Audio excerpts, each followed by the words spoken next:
सम्मान में इतना ही कहना चाहूंगा कि न जाने कौन सी दौलत है इनके लहजे में, न जाने कौन सी दौलत है इनके लहजे में, ये बोलते हैं तो दुनिया खरीद लेते हैं।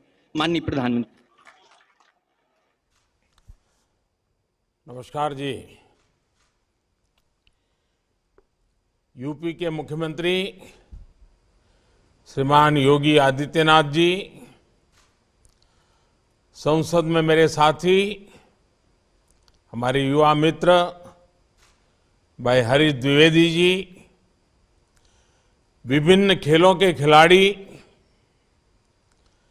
राज्य सरकार के मंत्रीगण, विधायकगण, अन्य सभी जनप्रतिनिधि, अन्य सभी वरिष्ठ महानुभाव और विशाल संख्या में मैं देख रहा हूं चारों तरफ नौजवान ही नौजवान है। मेरे प्यारे भाइयों और बहनों, ये हमारी बस्ती महर्षि वशिष्ठ की पावन धरती है। श्रम और साधना, तप और त्याग की धरती है। और एक खिलाड़ी के लिए उसका खेल भी एक साधना ही है, एक तपस्या है, और जिसमें वो अपने आप को तपाता रहता है। और सफल खिलाड़ी का फोकस भी बहुत सटीक होता है, और तब जाकर के एक के बाद एक नए नए पड़ाव पर विजयश्री प्राप्त करता हुआ वो आगे बढ़ता है, सिद्धि हासिल करती है। मुझे खुशी है कि बस्ती में हमारे संसद के साथी भाई हरीश द्विवेदी जी की मेहनत से इतने विशाल खेल महाकुंभ का आयोजन हो रहा है। भारत के खेलों में परंपरागत पारंगत स्थानीय खिलाड़ियों को ये खेल महाकुंभ नई उड़ान का अवसर देंगे। मुझे बताया गया है कि भारत के करीब करीब 200 सांसदों ने अपने यहां इसी तरह एमपी खेल स्पर्धा आयोजित की है, जिसमें हजारों युवाओं ने हिस्सा लिया है। मैं भी एक सांसद हूं, काशी का सांसद हूं, तो मेरे काशी के संसदीय क्षेत्र में भी ऐसा खेल स्पर्धाओं का सिलसिला चल पड़ा है। इसी तरह के खेल महाकुंभ अनेक स्थानों पर कराकर, एमपी खेल स्पर्धा कराकर सभी सांसद नई पीढ़ी का भविष्य गढ़ने का काम कर रहे हैं। सांसद खेल महाकुंभ में अच्छा प्रदर्शन करने वाले युवा खिलाड़ियों को स्पोर्ट्स अथॉरिटी ऑफ इंडिया के ट्रेनिंग सेंटर्स में आगे की ट्रेनिंग के लिए भी चुना जा रहा है। इससे देश की युवा शक्ति को बहुत लाभ होगा। इस महाकुंभ में ही 40,000 से ज्यादा युवा हिस्सा ले रहे हैं, और मुझे बताया गया कि पिछले साल की तुलना में ये 3 गुना ज्यादा है।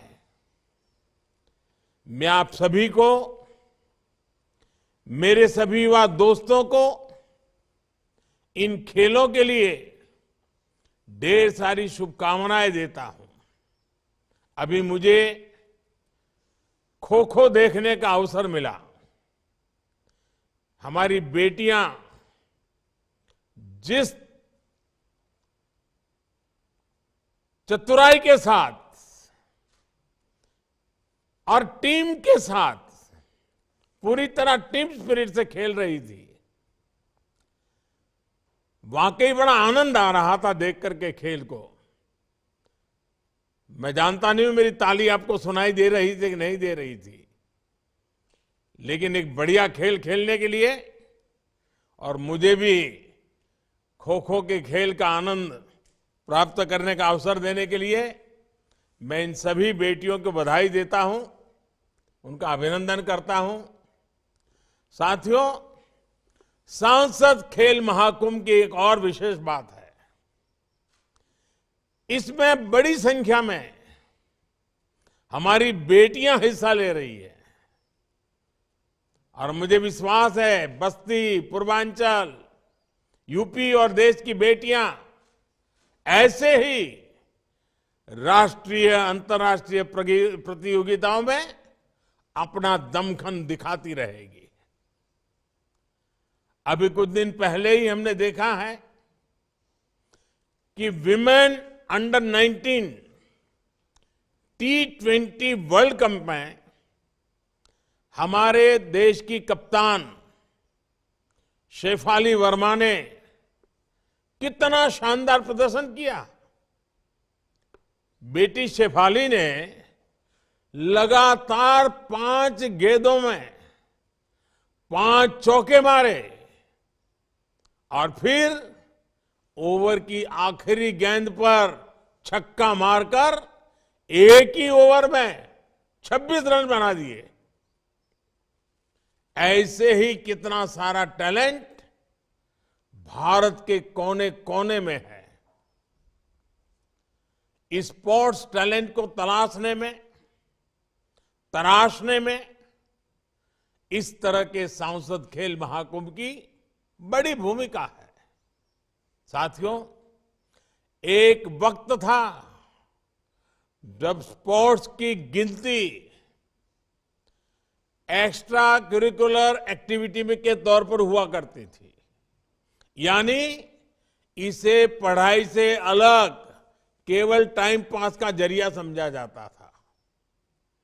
बच्चों को भी यही बताया और यही सिखाया।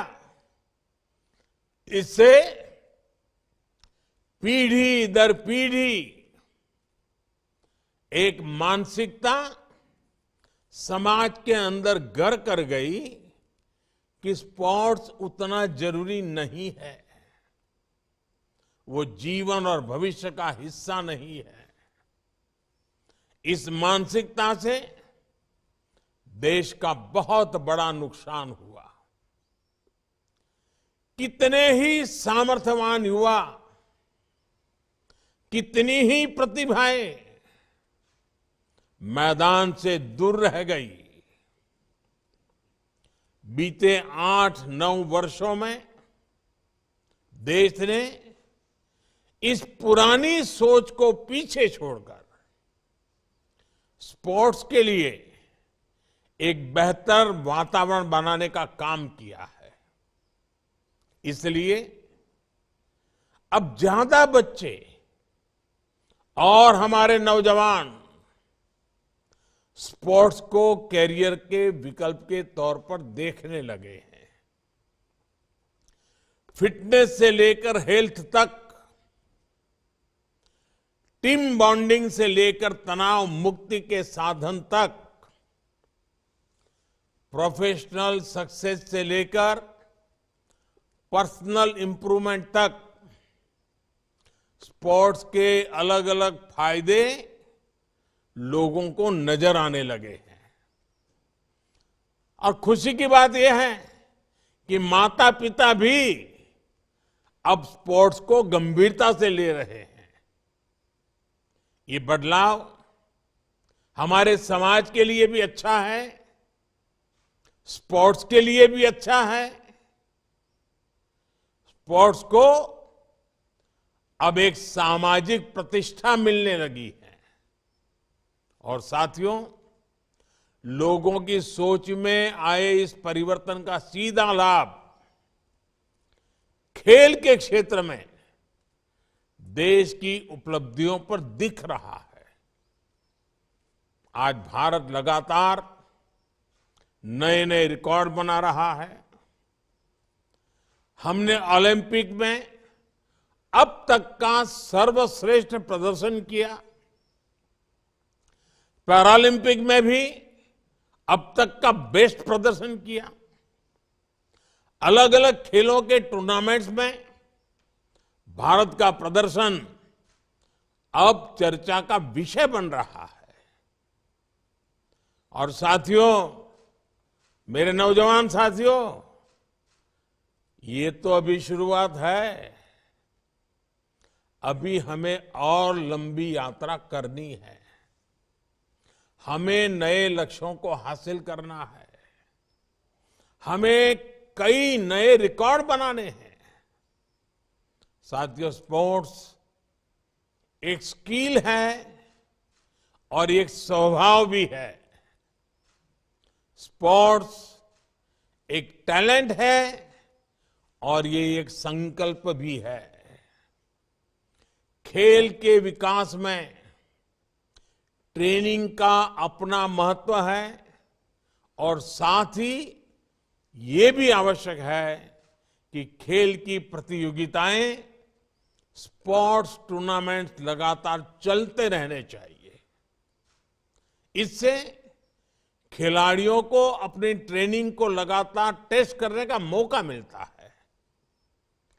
अलग अलग क्षेत्रों में अलग अलग स्तर पर होने वाली खेल प्रतियोगिताएं खिलाड़ियों की बहुत मदद करती है। इससे खिलाड़ियों को अपने सामर्थ्य के बारे में तो पता चलता ही है, वो अपनी खुद की टेक्निक भी डेवलप कर पाता है। खिलाड़ियों के कोचेज को भी पता चलता है कि उसके शिष्य में जिसको उसने सिखाया है अभी कौन सी कमियां रह गई हैं, कहां सुधार की जरूरत है, कहां सामने वाला खिलाड़ी उस पर भारी पड़ रहा है। इसलिए ही संसद महाकुंभ से लेकर राष्ट्रीय खेलों तक खिलाड़ियों को ज्यादा से ज्यादा मौके दिए जा रहे हैं। इसलिए ही आज देश में ज्यादा से ज्यादा यूथ गेम्स हो रहे हैं, यूनिवर्सिटी गेम्स हो रहे हैं, विंटर गेम्स हो रहे हैं। इन गेम्स में हर साल हजारों खिलाड़ी हिस्सा ले रहे हैं। खेलो इंडिया अभियान के तहत हमारी सरकार खिलाड़ियों को आर्थिक मदद भी दे रही है।